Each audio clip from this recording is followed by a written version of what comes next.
Na een onrimperiode van haast 2 jaar kunnen de gemeente Ljouwert en de Stichting Culturele Haardstad langomlet haar projectplan voor 2018 presenteren.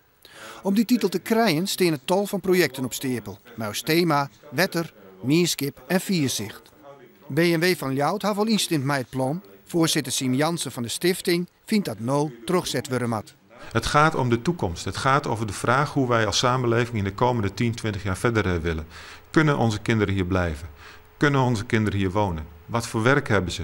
Maar ook wat voor culturele omgeving hebben ze? Wat voor sociale omgeving hebben ze? Waardoor ze zich prettig voelen, waardoor het leuk is om hier te blijven, waardoor het prettig is om hier te blijven, waardoor ze een perspectief hebben om hier te werken. Dat zijn de drijfveren die achter dit project zitten. Met een grutfeest in 2013 in gewerking met theater en oerol wil Ljouwert hem zelfs als culturele haardstad definitief op elkaar zetten.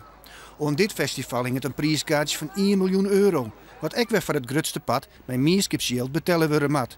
De politiek is nog net zo fier. Ik vind dat een groot vraagteken. We hebben pas de plan gekregen, dus we zullen er even niet verdiepen moeten.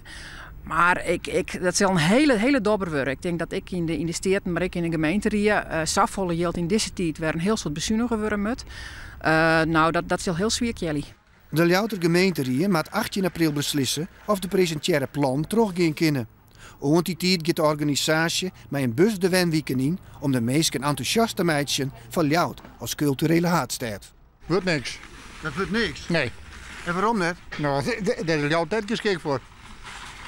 Nee. Ljouwert, culturele haardstad 2018. Ja. Wat zei u dat? Nou, dat is hartstikke mooi. Ik ben ervoor. Feestje met 65 miljoen euro kost je. Schandalig. Ik kan beter een gedeelte van aan de voedselbank geven. Maar er komt ook veel voor terug. Dus het is ook, je zet Friesland wel weer op elkaar, hè? Dus vandaar.